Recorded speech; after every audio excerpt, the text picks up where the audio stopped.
कहानी की शुरुआत में हमें एक पुलिस वैन दिखाई जाती है जो धूल उड़ाती हुई सीधे चाइना की इस कुख्यात जेल के दरवाजे पर आकर रुकती है। ये कोई आम जेल नहीं है। यहाँ इंसानियत दम तोड़ चुकी है और दुनिया के सबसे खूंखार और वहशी क्रिमिनल्स यहाँ सड़ रहे हैं। यहाँ का सीधा सा नियम है, अगर तुम कमजोर दिखे तो तुम्हारी लाश भी नसीब नहीं होगी। आज भी इस जेल में कुछ नए शिकार लाए गए थे और इन्हीं में शामिल था हमारा हीरो, 21 साल का एक शांत लेकिन खौफनाक लड़का रिकी। रिकी को इस नर्क में पूरे 10 साल की सजा सुनाई गई थी क्योंकि उसने एक खतरनाक आदमी को बहुत ही बेरहमी से मौत के घाट उतारा था। हालांकि उसकी उम्र कम होने की वजह से उसे यहाँ 5 साल काटने थे। जैसे ही रिकी जेल के अंदर आता है और मेटल डिटेक्टर के बीच से गुजरता है, अचानक beep beep beep red alert के सायरन बजने लगते हैं। गार्ड्स तुरंत चौकन्ने हो जाते हैं। वो उसे रोकते हैं, उसकी पूरी तलाशी लेते हैं। पर हैरानी की बात ये थी कि रिकी के पास कोई हथियार नहीं मिलता, लेकिन वो मशीन चीख चीख कर बता रही थी कि इसके पास कुछ तो भारी लोहा मौजूद है। गार्ड्स का दिमाग खराब हो जाता है। वो उसे सीधे एक्सरे रूम में ले जाते हैं और जैसे ही मशीन चालू होती है, स्क्रीन पर जो दिखाई देता है उसे देखकर गार्ड्स की आंखें फटी की फटी रह जाती हैं। रिकी के सीने के ठीक अंदर 1-2 नहीं बल्कि पूरी की पूरी 5 गोलियां फंसी हुई थीं। गार्ड्स के पसीने छूट जाते हैं कि भाई ऐसा कैसे हो सकता है, एक आम इंसान के सीने में 5-5 गोलियां धंसी हों और वो बिल्कुल सही सलामत खड़ा हो। एक गार्ड हकलाते हुए रिकी से पूछता है, तुमने इन गोलियों को निकलवाया क्यों नहीं? रिकी एक हल्की सी मुस्कान के साथ अपनी गहरी आंखों से उसे देखता है और कहता है, क्योंकि ये गोलियां मेरी बॉडी के लिए एक पावर है। ये मुझे याद दिलाती है कि मैं कौन हूँ। अब हमें इस जेल का खौफनाक स्ट्रक्चर समझाया जाता है। ये पूरी जेल 4 अलग अलग ब्लॉक्स में बंटी हुई है और हर ब्लॉक पर एक खूंखार कैदी का राज चलता है। ये चारों इस जेल के बेताज बादशाह हैं। वो जो चाहे करते हैं, जिसे चाहे सजा देते हैं। उनके इलाके में कोई कैदी अपनी मर्जी से सांस तक नहीं ले सकता। पूरी जेल में सिर्फ एक ही चीज मंडराती है, खौफ। अगली सुबह कैदी अपने अपने काम में लगे हुए थे। तभी वहाँ वेस्ट ब्लॉक का लीडर सैमुअल आता है। सैमुअल एक जालिम दरिंदा है। वो आते ही एक बेचारे बूढ़े कैदी विंग को जानवरों की तरह पीटने लगता है, सिर्फ इसलिए क्योंकि विंग ने उसकी बात मानने में थोड़ी सी देरी कर दी थी। दरअसल ये बूढ़ा इंसान अपनी पूरी जिंदगी इस जेल की काली कोठरियों में सड़ते हुए बिता चुका था। उसे पता था कि वो इन हैवानों के बीच अब ज्यादा दिन जिंदा नहीं बचेगा। इसीलिए उसने अपने बेटे को आखिरी तोहफे के तौर पर देने के लिए लकड़ी का एक छोटा सा खिलौना बनाया था। लेकिन तभी सैमुअल की नजर उस खिलौने पर पड़ जाती है और वो उसे छीन लेता है। विंग रोते हुए गिड़गिड़ाते हुए अपना खिलौना वापस मांगता है, पर सैमुअल वो उस खिलौने को पूरे जोर से विंग के सिर पर दे मारता है। विंग खून से लथपथ होकर नीचे गिरता है और उसके उस प्यारे से खिलौने के टुकड़े टुकड़े हो जाते हैं। सैमुअल उसे धमकी देता है, अगर दोबारा मुझसे आवाज ऊंची की तो तेरी बोटी बोटी कुत्तों को खिला दूंगा। अब विंग के अंदर सालों से दबा हुआ दर्द और गुस्सा फूट पड़ता है। उसे अब अपनी जान की परवाह नहीं थी। वो खिलौने का एक नुकीला टुकड़ा उठाता है और चीखते हुए सैमुअल की तरफ भागता है, लेकिन सैमुअल का एक चमचा बीच में टांग अड़ा देता है और विंग धड़ाम से नीचे गिरता है। सैमुअल एक भारी चीज उठाकर सीधे विंग के मुंह पर दे मारता है। विंग दर्द से वहीं तड़पने लगता है। गार्ड्स वहाँ आते तो हैं, पर विंग को बचाने के बजाय वो उल्टा सैमुअल से कहते हैं कि इससे और पीटो। सैमुअल अपने चमचों के साथ सीना तान कर हंसते हुए वहाँ से जाने ही वाला था कि तभी एकदम से हवा को चीरते हुए रिकी की एंट्री होती है। रिकी बिना कुछ कहे एक जोरदार लात सैमुअल के पैरों पर मारता है। सैमुअल का बैलेंस बिगड़ता है और वो सीधे मुंह के बल नीचे पड़ी हुई नुकीली कीलों पर जाकर गिरता है। क्रंच! वो कीलें सीधा सैमुअल की आंख को चीरती हुई आर पार हो जाती हैं। उसकी दर्दनाक चीख से पूरी जेल गूंज उठती है। सैमुअल का चमचा रिकी पर हमला करने दौड़ता है, लेकिन रिकी सिर्फ मुड़कर अपनी खौफनाक आंखों से उसे घूरता है। उस घूरने में इतनी दहशत थी कि वो तीनों चमचे अपनी जान बचाकर उल्टे पैर भाग खड़े होते हैं। सैमुअल की जान तो बच जाती है, लेकिन वो हमेशा के लिए अपनी एक आंख खो बैठता है। अब उसके अंदर बदले की एक खौफनाक आग सुलग रही थी। उसका वही चमचा उसे आकर सलाह देता है कि बॉस, हमें रिकी को मारने के लिए मैड ड्रैगन को बुलाना होगा। मैड ड्रैगन इस जेल का सबसे खूंखार और सांड जैसा कैदी जो किसी को जिंदा नहीं छोड़ता। वो इंसान कम और एक जानवर ज्यादा था। उसे वार्डन ने एक डार्क सेल में बंद कर रखा था क्योंकि पिछले ही दिन उसने एक कैदी को फाड़ कर रख दिया था। सैमुअल अपना बदला लेने के लिए एक गार्ड को रिश्वत देता है और कहता है कि उस बूढ़े विंग को जाकर बताओ कि उसकी सजा 20 साल और बढ़ा दी गई है। गार्ड सीधे विंग के पास जाता है और हंसते हुए ये खौफनाक फरमान सुनाता है। विंग के तो पैरों तले जमीन खिसक जाती है। वो जानता था कि 20 साल और इस जेल में रहने का मतलब मतलब है सैमुअल के हाथों हर दिन तड़प तड़प कर मरना। वो गार्ड्स के पैर पकड़कर भीख मांगता है, रोता है, पर वो जालिम उल्टा उसे लातों से पीट कर चले जाते हैं। अब विंग के पास कोई रास्ता नहीं बचा था। उसी रात वो खामोशी से अपनी सेल में जाता है और खुद को फांसी पर लटकाकर अपनी दर्दनाक जिंदगी खत्म कर लेता है। सुबह होते ही ये खबर पूरी जेल में आग की तरह फैल जाती है। रिकी को जब पता चलता है कि जिस इंसान को उसने कल बचाया था वो दुनिया छोड़कर जा चुका है, तो वो भारी कदमों से विंग की लाश के पास पहुंचता है। गार्ड्स उसकी लाश को घसीट कर ले जा रहे थे। विंग के हाथों में अभी भी भारी हथकड़ियां बंधी थीं। रिकी की आंखें गुस्से से लाल थीं। वो गार्ड्स से कहता है वो मर चुका है, अब तो उसे आजाद कर दो। लेकिन जब गार्ड्स हंसने लगते हैं तो रिकी आगे बढ़ता है और विंग की उस मोटी लोहे की हथकड़ी को अपने नंगे हाथों से ऐसे तोड़ देता है जैसे वो कोई कच्चा धागा हो। सब गार्ड्स के होश उड़ जाते हैं। ये कोई आम इंसान नहीं हो सकता। रिकी अपनी जेब से विंग का वही खिलौना निकालता है जिसे उसने रात भर बैठकर ठीक किया था और प्यार से उसे विंग के सीने पर रख देता है। विंग की लाश को देखकर रिकी के सीने में अब एक ऐसा ज्वालामुखी फट चुका था जिसकी राख में सैमुअल का जलना तय था। अगली सुबह जेल का शावर रूम सब कैदी नहा रहे थे। रिकी भी वहाँ था। तभी सैमुअल अपनी फूटी हुई आंख के साथ वहाँ आता है और रिकी को घूरने लगता है और तभी उसके पीछे से एंट्री होती है मौत के उस सांड की। मैं ड्रैगन! वो बिना कुछ सोचे समझे रिकी के मुंह पर एक ऐसा जोरदार मुक्का मारता है कि रिकी किसी गुब्बारे की तरह उछलता हुआ दूर एक कोने में जाकर गिरता है। सबको लगा खेल खत्म, लेकिन रिकी एक खौफनाक तूफान की तरह वापस उठ खड़ा होता है। उसके चेहरे पर दर्द नहीं, मौत का सन्नाटा था। रिकी आगे बढ़ता है और अपनी पूरी ताकत से ड्रैगन के पेट पर ऐसा पंच मारता है कि स्प्लैश! ड्रैगन का पेट अंदर से फट जाता है और उसकी आंतें बाहर आ गिरती हैं। वो सांड जैसा इंसान एक ही झटके में ढेर हो जाता है।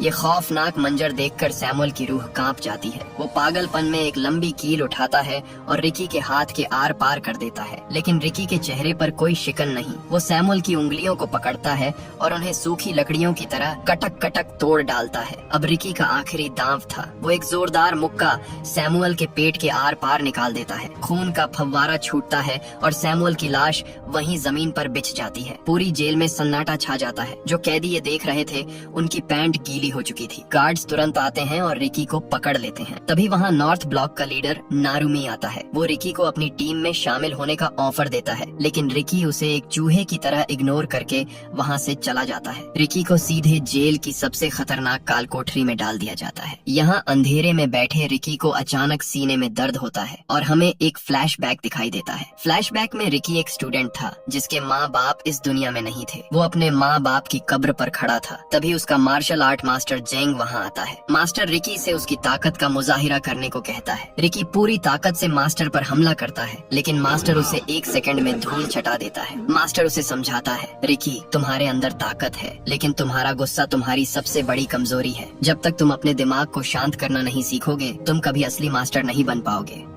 रिकी अपने मास्टर के पैरों में गिर जाता है और कसम खाता है कि वो अपनी कमजोरी को हराएगा। इसके बाद शुरू होती है एक खौफनाक ट्रेनिंग। मास्टर रिकी के सामने एक भारी पत्थर रखकर उसे दिमाग से तोड़ने को कहता है। रिकी आंखें बंद करता है, अपने गुस्से को पी जाता है और उस पत्थर को ऐसे चीर देता है जैसे वो कागज हो। इसके बाद मास्टर उस पर आसमान से पत्थरों की बारिश कर देता है, लेकिन रिकी अपने हाथों से उन पत्थरों को हवा में ही चूर चूर कर देता है। उस दिन मास्टर को समझ आ गया था कि ये लड़का अब एक अल्टीमेट वेपन बन चुका है। सीन वापस जेल में आता है। गार्ड्स रिकी को असिस्टेंट वार्डन के पास लाते हैं। ये असिस्टेंट वार्डन 1 नंबर का साइको था। इसका एक हाथ कटा हुआ था और वहाँ उसने 2 हुक लगा रखे थे। टेबल पर दुनिया भर का खाना सजा था। वो रिकी की फाइल पढ़ते हुए कहता है, अनाथ, बदतमीज, म्यूजिक कॉलेज में बांसुरी बजाना सीखा और फिर एक दिन एक आदमी को बेरहमी से मारकर इस जेल में आ गया। वार्डन रिकी के पास आता है और पूछता है, सच सच बता, तेरे सीने में ये 5 गोलियां कैसे फंसी हैं? लेकिन रिकी कोई जवाब नहीं देता, सिर्फ मुस्कुराता है। इस पर वार्डन रिकी को टॉर्चर करने के लिए उसकी गर्लफ्रेंड दोस्त केको की एक फोटो निकालता है। जैसे ही रिकी फोटो लेने के लिए हाथ आगे बढ़ाता है, वार्डन अपने लोहे के हुक रिकी के हाथ में घोंप देता है और उस पर मुक्कों की बरसात कर देता है। रिकी का चेहरा खून से सन जाता है, पर वो आगे से सीधा वार्डन के मुंह पर थूक देता है।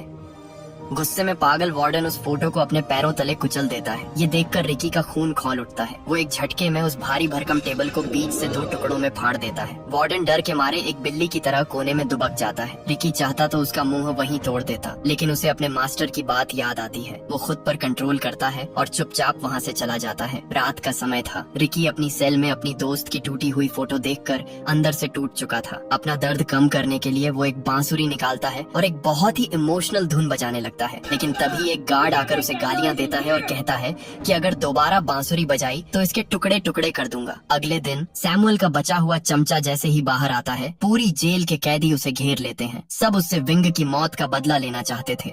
वो उसे तलवार से काटने ही वाले थे कि तभी वहाँ लीडर नारुमी आ जाता है। वो सबको डराता है कि अगर इसे मारा तो सबकी सजा बढ़ जाएगी।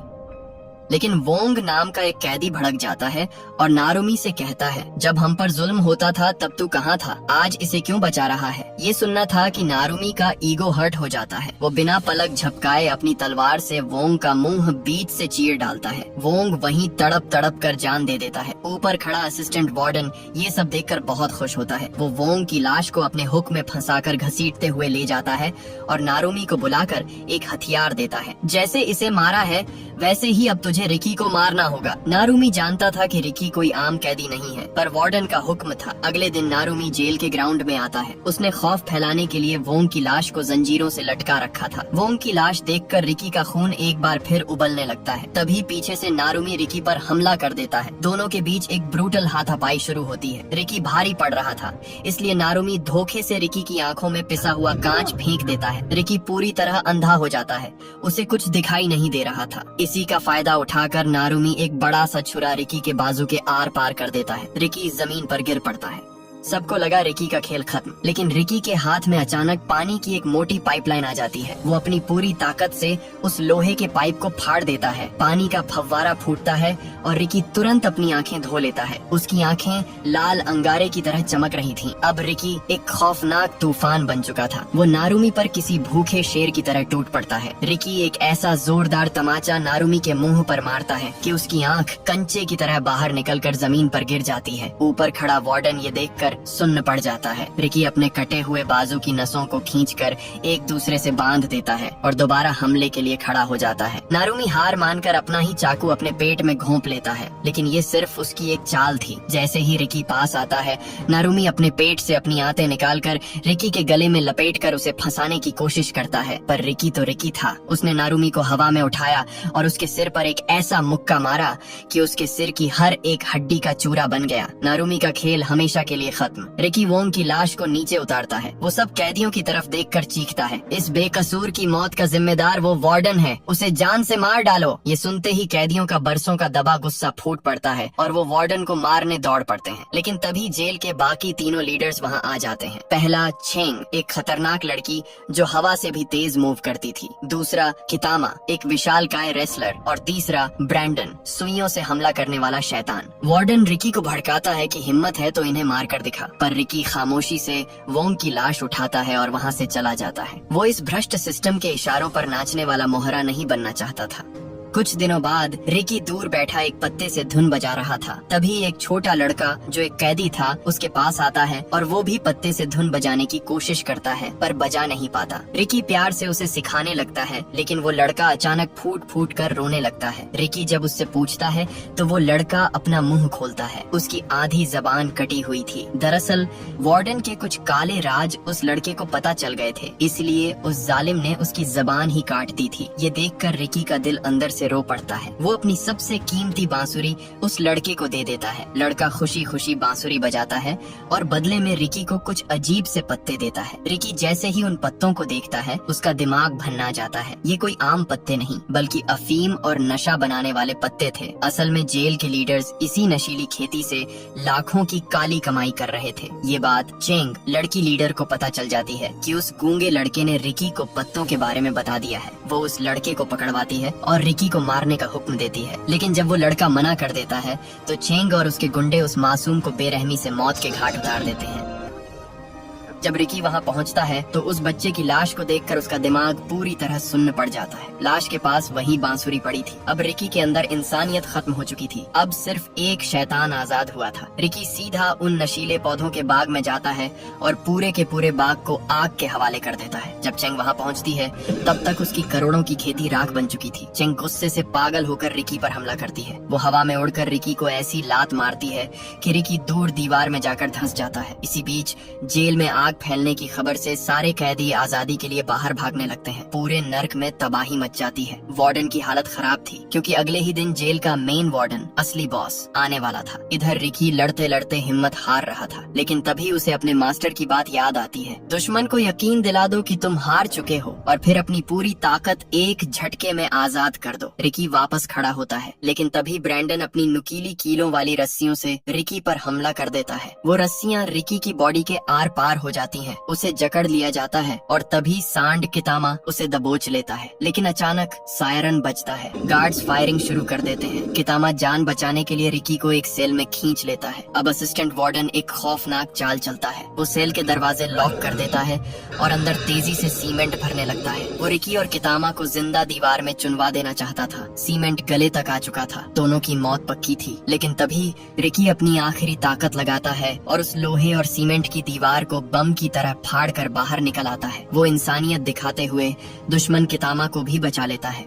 अगले दिन जेल का मेन वार्डन अपने बेटे के साथ आता है। वो एक खूंखार आदमी था। जब उसे पता चलता है कि रिकी ने उसकी अफीम की खेती जला दी है तो वो सीधे रिकी के पास पहुंचता है। रिकी अभी भी सीमेंट से जकड़ा हुआ था। वार्डन उस पर हंसने ही वाला था कि रिकी पलक झपकते ही सीमेंट की पूरी परत को तोड़ डालता है और वार्डन का गला दबोच लेता है। लेकिन तभी कितामा पीछे से दीवार तोड़कर आता है और रिकी को मोटी लोहे की सलाखों में फंसा देता है। वो रिकी पर लगातार मुक्के बरसाकर उसकी कमर तहस नहस कर देता है। कितामा रिकी का सिर फोड़ने ही वाला था कि रिकी ने एक ऐसा पंच कितामा के गले पर मारा कि उसका गला फटकर बाहर आ गया। रिकी ने उसकी उंगलियों का चूरा बना दिया। कितामा वहीं ढेर हो गया। ये देखकर मैन वार्डन घबरा जाता है और ऊपर से एक विशाल हाइड्रोलिक प्रेस रिकी पर चालू कर देता है। रिकी प्रेस को रोकने की कोशिश करता है पर वार्डन उसे हाई वोल्टेज बिजली का झटका देता है। रिकी तड़प कर नीचे गिरता है। वो भारी मशीन रिकी को कुचलने ही वाली थी कि अचानक वो रुक जाती है। सब देखते हैं कि कितामा अभी भी जिंदा था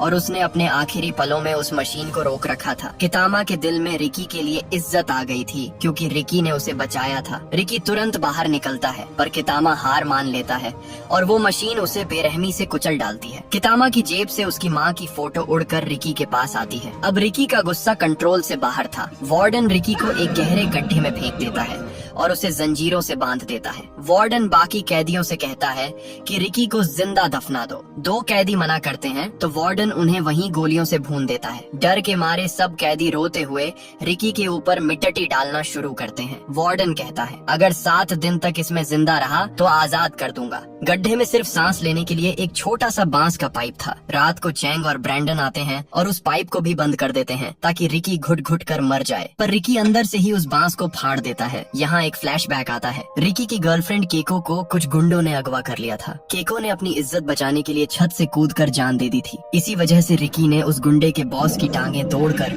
उसका सिर फाड़ दिया था। इसी जुर्म में वो जेल आया था। 7 दिन बाद वार्डन को यकीन था कि रिकी सड़ चुका होगा, लेकिन जब उसे बाहर निकाला जाता है तो रिकी की सांसें चल रही थीं। वार्डन के तो पैरों तले जमीन खिसक जाती है। वो उसे दोबारा नुकीले सरियों से बांध देता है। चेंग, लड़की लीडर, हाथ में बहुत सारे रेजर ब्लेड्स लेकर आती है। वो रिकी का मुंह खोलकर सारे ब्लेड्स उसके मुंह में भर देती है और मुंह पर टेप लगाकर जोर जोर से थप्पड़ मारती है। रिकी का मुंह खून से भर जाता है। जैसे ही वार्डन रिकी के मुंह से टेप हटाता है, रिकी एक झटके में सारे ब्लेड्स वार्डन के चेहरे पर थूक देता है। ब्लेड्स सीधे वार्डन के चेहरे में धंस जाते हैं। रिकी को वापस काल कोठरी में डाल दिया जाता है। एक कैदी रिकी को खाना देने आता है पर वार्डन का एक चमचा उसे देख लेता है। वार्डन गुस्से में आकर उस कैदी को मार डालता है और उसकी लाश लेकर रिकी की सेल में आता है, पर रिकी वहाँ नहीं था। वो छत से चिपका हुआ था। जैसे ही वार्डन अंदर आता है, रिकी उस पर शेर की तरह कूदता है और उसे बुरी तरह पीट डालता है। उस बेचारे कैदी की लाश देखकर रिकी अब किसी को छोड़ने वाला नहीं था।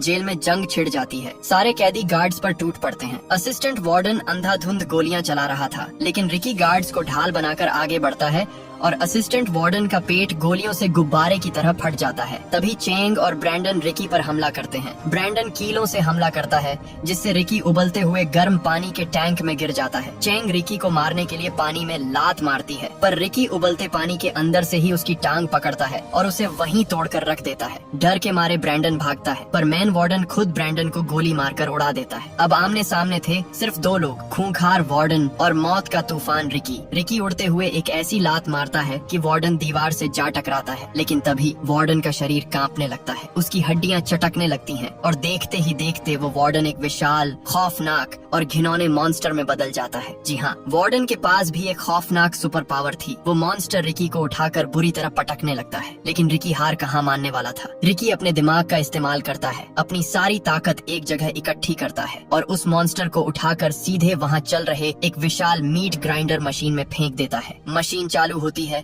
और उस मॉन्स्टर वार्डन की हड्डियों का कीमा बन जाता है। इधर बाहर कैदी और गार्ड्स लड़ रहे थे। तभी अचानक एक खौफनाक सन्नाटा छा जाता है। रिकी बाहर आता है और उसके हाथ में था उस खूंखार वार्डन का कटा हुआ सिर। वो सिर को हवा में उठाता है और पूरी जेल में उसकी दमदार आवाज गूंजती है, तुम सब आजाद हो। रिकी उस सिर को दूर फेंकता है और अपनी आखिरी ताकत लगाकर जेल की उस विशाल और अभेद्य दीवार पर एक ऐसा मुक्का मारता है कि दीवार के टुकड़े टुकड़े हो जाते हैं। आजादी की रोशनी जेल के अंदर आती है। रिकी के साथ साथ सालों से जुल्म सह रहे सारे कैदी फाइनली आजाद हो जाते हैं और इसी रूह कंपा देने वाले एक्शन और इमोशन के साथ ये मास्टरपीस मूवी